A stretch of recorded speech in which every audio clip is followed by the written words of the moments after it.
Lend us some gloves, Rich. No, it's a bit chilly. I'm not liking the situation for this. It's rather a bad position he's put us in, but it's my turn to catch up on the old match memories thing. I do. I feel very insignificant after your lovely. Oh, mate, story. Come on! No, all yours. Like you've just won loads, so it doesn't matter. Got loads to rattle through. Intricate of the stories I like, and I've not put enough homework into this. But what I'm going to talk about is we just had a chat, and I reckon it was 2012, something like that. It was close, wasn't it? Around there, 2012, 2013. Midland Angler of the Year, which is a competition that Nigel Harry runs up at Barston. Does he still do it? I think so. I'm pretty sure he still does it. Yeah, last year was all tits up and on it. So it's a good. I've fished a few. I've never done any good. I'm always in a bar. That's the trouble with Barston. There's a bar there. Loves it cold and cold. It's like 2-3 hour matches on separate methods. Isn't it? But he used to have it midweek.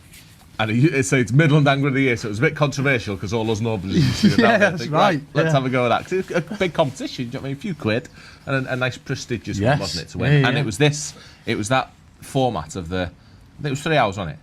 It might have been 4 hours. I'm sure it was 2-3 hour matches. I'm having that. One was all feeder or rod and line, and then the other one was had to be feeder. Was it just feeder? Yeah, you had to fish. The first 3 hours was feeder only. I think I was in the bar by the feeder one. Definitely. But you could feed with a catapult.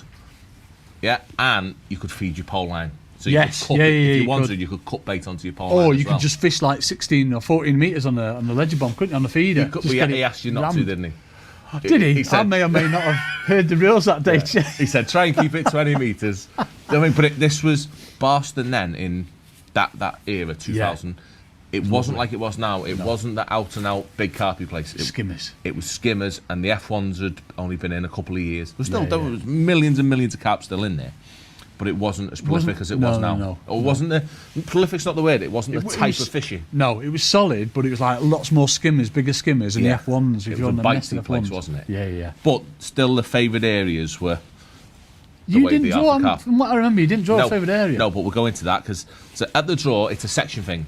You know what I mean? It's not your weight overall in the match. The match is irrelevant. There's no match winner. Yeah. So I've drawn. I don't know where I drew. I drew either 93 or 95, which not is on the golf course. It's not a good area for winning the match. But when I thought about it, I thought that's a mega fair area. It's probably the worst area at Barston. Yeah. I mean, from always a few skimmers there, don't there? Yeah, 100 to 80. Yeah. It's a very nice pole area, isn't it? Yeah, I love it. But it's a weird area where it's just a weird area, isn't it? Once you get past the island, on the golf course bank, until you get to the point.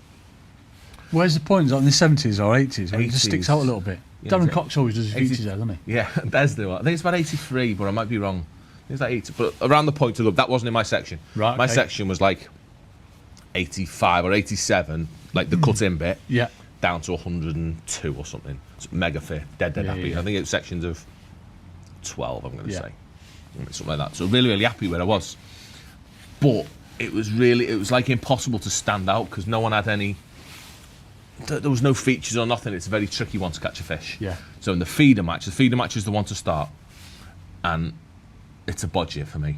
Do you know what I mean? At that time, very, very much so. Back then, I'm not confident whatsoever fishing a rod. What we did, it's all like this is when pellet feeders were like the rage, weren't they? You remember that? A little bit. I remember Trev Robinson and one of them. He did really well on a pellet feeder. Yeah, I think that'll have been before. The first time I fished it was on a Camerton final, and that was like all little pellet feeders. But this is the big chucker became a thing at Barston. Oh, right, okay. So I remember everyone would start on a big. I don't proper think it was like hybrid Rich casting like that with his foot up and then planting it. Proper pendulum. But no, so you have wanged the big rod out. I can't remember what rod it was. Boy. That'll have been borrowed off someone. And you always used to get a bite on it. Big doozy reel like that. Yeah, bit all horrendous. It's still the same reel I've got now. It's still my Shimano big carpy reel. 18,000 size. Yeah, one of them ones that I still use. So I've wanged that out as you do to sit and wait for your bite. Flask in hand, you know what I mean? Well, I don't do flask, but I've chucked it out. I think I caught a skimmer, but I might not have. But the fella next to me, no, I caught nothing on this big long chuck. I've caught nothing. A couple of skimmers. The fella next to me's had like a ghosty about £18. I remember this big massive ghosty cranked in. If it went for your peg, mate, he's disqualified. Not allowed that. But I don't. It was all nice. Oh, right, okay. So he's landed that. I've caught nothing.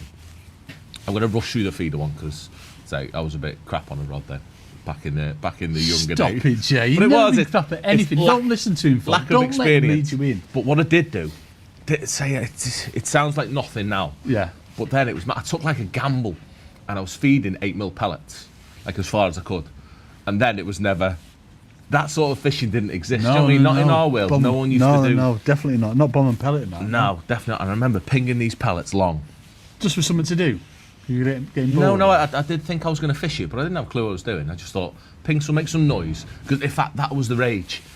Everyone was feeding boilies with catapults or throwing sticks. Them sticks, and I I remember that. just stopped it. He said, look, Right, okay. it's working, but I don't want it to be that Yeah. sort of fishery. Yeah. So he just stopped it. So you were trying to make noise, you were trying to emulate noise, and when I was just doing it, say 8mm pellets, as far as I could, thought that's the best I can get away with then.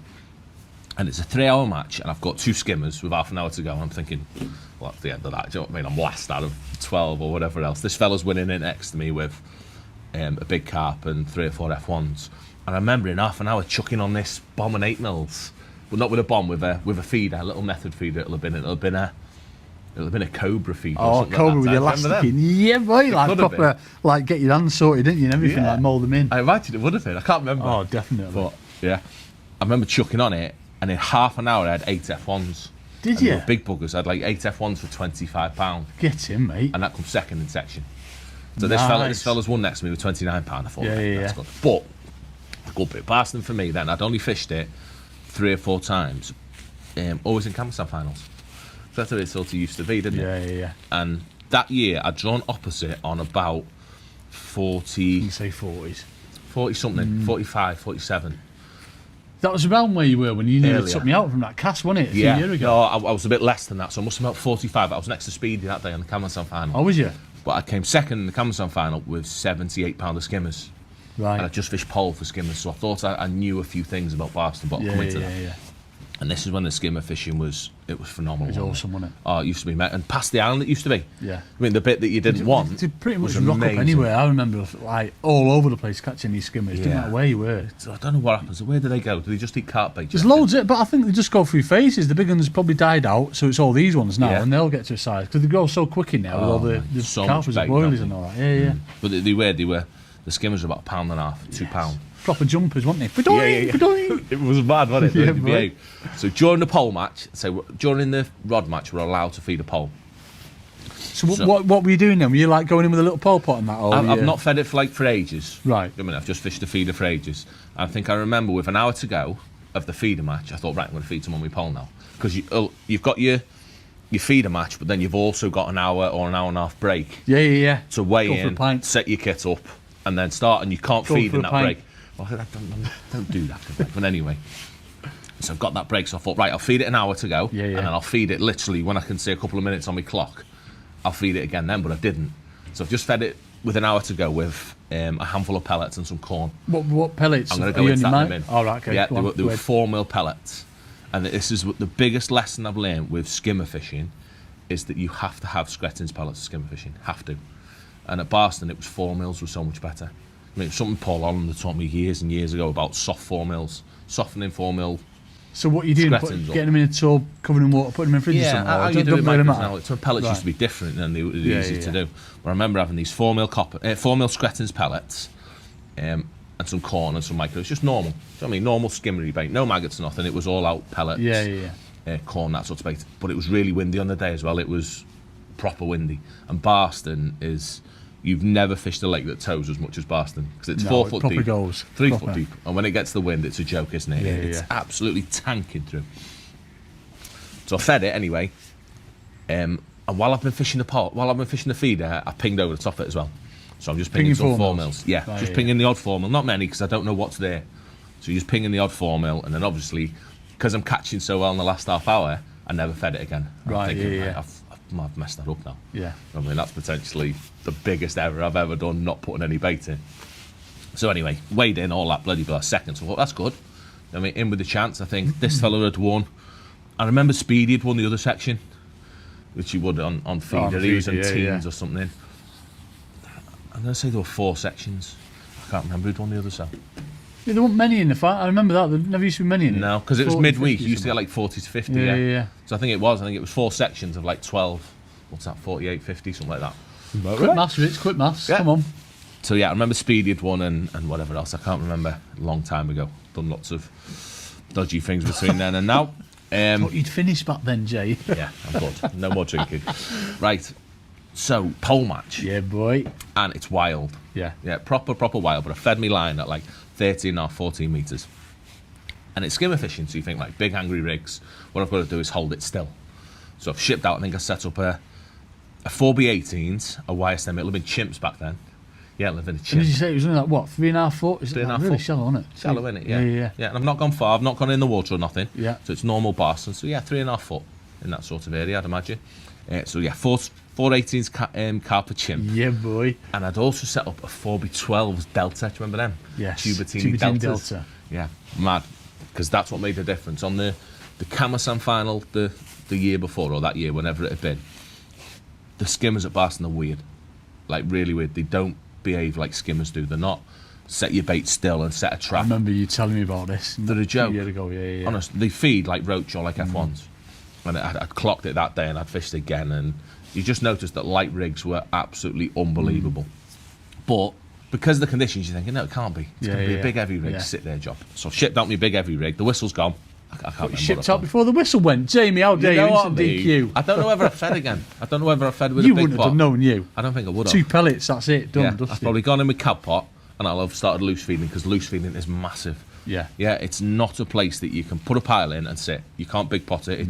It doesn't. Well, it never did then. I mean, different Barston now. It didn't when you're fishing in that way as well with pellets and corn. Yeah. But I've gone in, tapped my bait in with this rig, this big heavy You rig. only heavy rig, yeah. Yeah, sat there. I've even had spaz bar. Have you actually? Then. Yeah, on my old reed box. I've sat there on spaz bar thinking, right, this is right. Got a bite straight away, catching these little diddy skimmers. That's all right, I'm getting some bites. Was that with people catching around you? You can only see either side. Once it's a pole match, you can't see much at Barston. Yeah. It is quite, in the summer, it's quite grown, isn't it? I can't see much getting caught. But I'm seeing these little skimmers. So half an hour in, I've got about 10 of these little skimmers. I'm thinking. And then I foul-hooked one. I mean, a decent one, because you always foul-hook them at Barston. They come into your pegging, that big numbers, aren't they? Yeah. And I thought, and it was a big one, I foul-hooked as well, like 1.5 pounds. So what you do, you're putting bait in, are you pinging over the top? I'm cupping in, I'm pinging the odd little bit. Okay. But it's wild, so you can't see the sexiness. But I thought, I'll have a go with it anyway. I nearly swore then. I'll have a go with it anyway. And I've gone in with a 412s. And it's horrendous. It's nuts, mate. You're laying a 412s in with shot with number 11s all the way through. So it was like a weird rig. And you feed a pouch of these 4 mils. And then I went in. I remember fishing corn. Why, I don't know. I mean, corn just seems to pick the better ones out on that corn day. Definitely works on there, doesn't it? Yeah, definitely. Picking up, but corn on the hook. And I was laying this rig in upwind, like almost the wrong way. So I'm flicking it upwind, holding it, and my float's like, and it was going on the settle every single go with a 2 pound bream. Every go. I remember you in Ireland. And you'd go back in with the heavy rig and it'd sit there, and you catch one of these little diddy ones and go back in with the 412s. It was unbelievable. It's mad what makes you think of doing stuff like that. To me, if it was that windy, I'd have just persevered with an heavy rig. I wouldn't have even thought about using a light rig. Yeah, but if it was the first time I'd done it, I'd be the same. It's only through knowing how them skimmers fed on there. It was unbelievable. So when I'm rafting these pellets in the end, and I'm almost fishing shallow for skimmers, and you're feeding a big pouch of bait, you're laying your rig in, and it goes on the settle with a piece of corn on, which all wrong, isn't it? That'd have been helpful though. Obviously they do like corn, but obviously with it being windy, heavier bait as well. Well, yeah, keeps it a bit tight, but it wasn't getting to the deck. Every go, it's not getting to the deck. If it got to the deck, I caught one that big. It like that, hoink, straight on it. Clonking. I remember catching a carp 4 pound as well, and I had 3 and 3 chucks, F1s on it as well, and they were about £4 a piece. They were a joke. Do you know what I mean? They were the big set. And then, what were we used then? That was back in the double elastic days. Oh, was it double fives or something? Double fives, I reckon I'll have it on. Double Preston. Nice. Who was I with then? Yeah, it must have been. I think that was with Maver. Yeah, I think that was Maver days. Yeah. Yeah, I don't know how my pole didn't snap that day in the wind then. Let's not go there. A bit wild, that was. Controversial, Richard. Edit that, mate. Edit that. That was the old breadstick days. That was a long time ago. They're a lot better now. But yeah. And I've honestly had, through all my memory of a 3-hour match, that is the best 3 hours fishing I couldn't believe it. When I heard what you'd had, obviously tell the folks in the bay, it was just ridiculous. Yeah. How on earth, It is on a pole. But it's mad. I always feel that when you fish a feeder at Barston, it mucks your pole line up. But it mustn't. It's just, once you concentrate, it was definitely different. A pole only match is different because all the fish come in. Yeah. That one, I think, why would they? Because they've already been fed out there. I mean, the first 3 hours, the only place people have properly fed is long. Yeah. So you'd think they'd stay out and they wouldn't come in on the pole. But It just shows you how many fish are in it, though. Doesn't yeah, I think it was the wild weather as well really helped. Yeah, yeah. I mean, they like a big, nasty, proper. Just gives them lots of confidence, doesn't it? It is, and say I've ended up with what the finished with. I think I had 97 or 98. You had £99. You Was definitely it? had £99. Did I? 100%. Just on £100. Yeah, it was definitely 90 odd. ridiculous. I'll say 90 odd pound of skimmers in.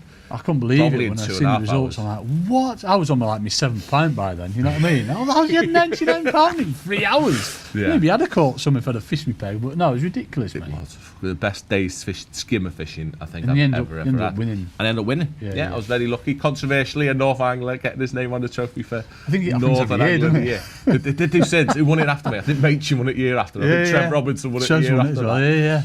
Yeah. But it was a lovely, lovely competition. It's something a bit different. It is different, and it just goes to show, obviously, the norm from what we'd use with these skimmers, which is like usually positive rigs if it's got a bit of a chop on it.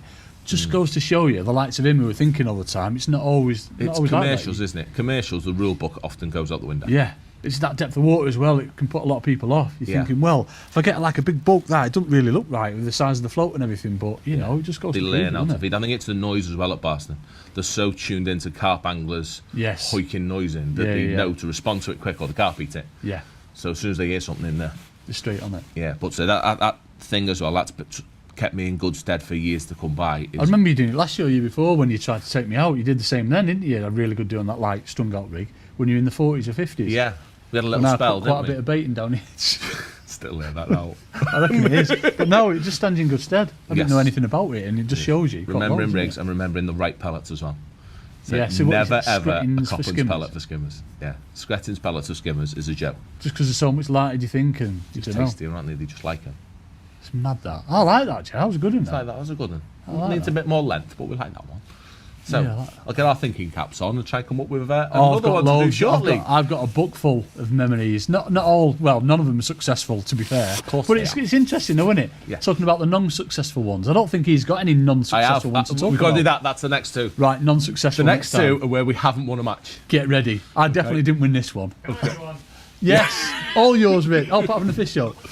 Yeah, Richard's turn next. Right, so we hope you are enjoying the video that you're watching. If not, have just watched. But what we'd also like you to see is the packages that we include for our more technical, informational stuff, where what we can bring to you is all we pretty much know about the technical side and our match style side of fishing. I'm what we not in have, this bit. You are, of course you are in this bit. We have two sides of things. We have the basic package that for $4.99. You can watch us fish live matches, a Q&A every month, and additional stuff from Matty Dawes with live matches and more technical stuff on his side. Or we have the all access package where you can literally see technical insights, live matches from us, but also some of the best anglers flipping on the planet.